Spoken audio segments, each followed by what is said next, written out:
going on? Join hundreds of community members as they gather for a day of impact at the Albuquerque Free to Breathe bike ride at the National Hispanic Cultural Center. The inspirational event will feature a 20-mile bike ride, a 10-mile bike ride, or a 6-mile children's mini ride for all fitness levels, with awards for top finishers and fundraisers.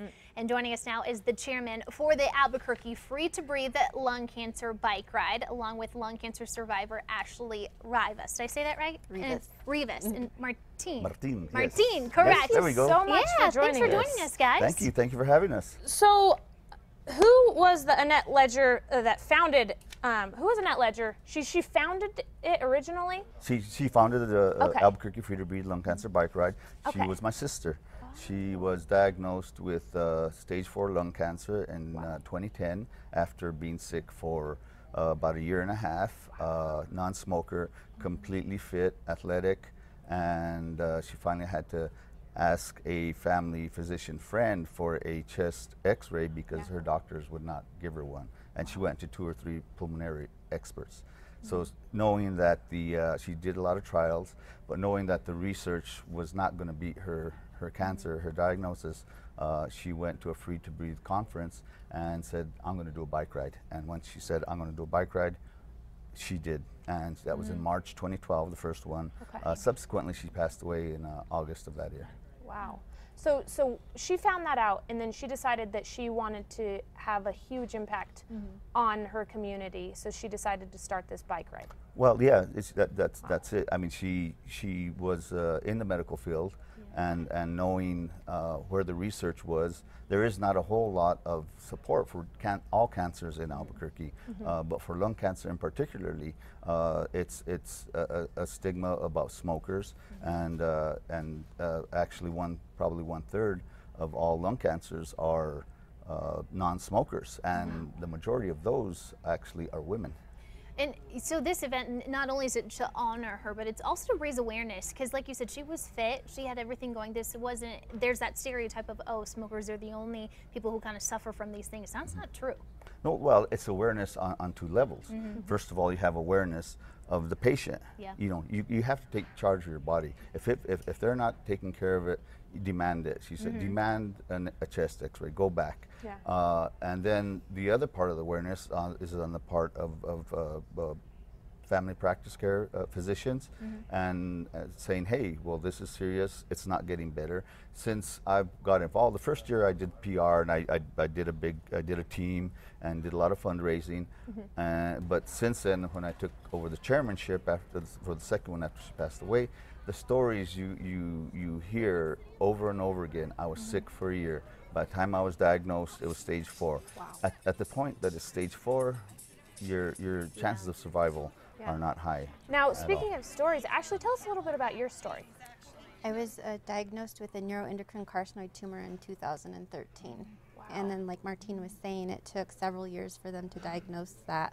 My symptoms started in 2006, and they blamed it on asthma.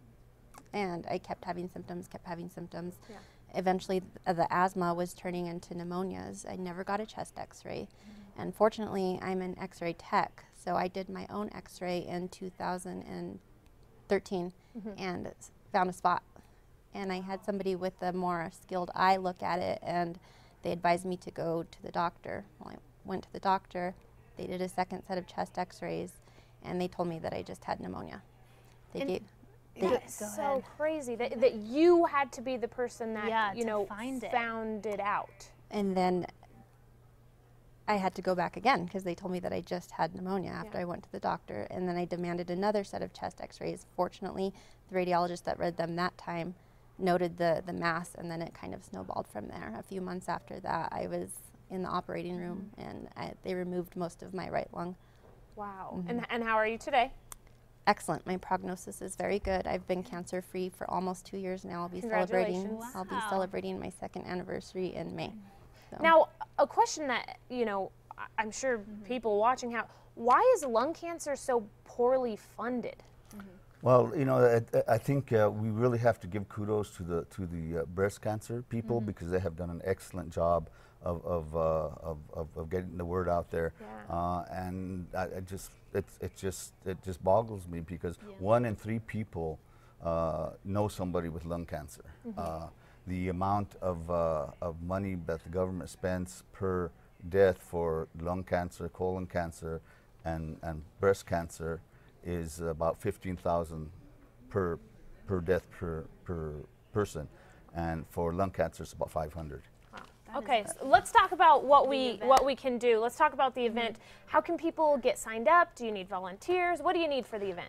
Actually, volunteers, we have a great crew already. Okay. So we want people to come out to the event. It's this Sunday. It's at the National Hispanic Cultural Center. You can go to Beautiful venue. Yes, freetobreathe.org /Albuquerque. Form a team. Today is the last day to register online at freetobreathe.org /Albuquerque and get a beautiful, guarantee a beautiful T-shirt. If you register day of or after today, then we can't guarantee it. We do have a lot in stock for people that sign up.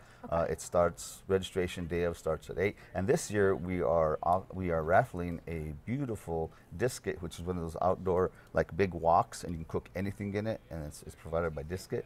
And we'll have that for raffle there also for just $5. We just, you know, the amount we've raised about $120,000 in the last couple through the event. Free to Breathe nationally has raised, you know, 10 million. That's just a drop in the bucket. But it's not just the raising the money. It's again, you know, Ashley's story, my sister's story. Exactly. It's the awareness. Get out there, and it's a lot of fun. We have music. Disket people cook up fajitas. The camaraderie. You two, you're invited. Come out. Thank you. If you just want to observe, we'll still feed you. Perfect. So any level bike riders, since there's any level bike riders. Okay, you know, we have to thank the open space people for letting us use the bike path.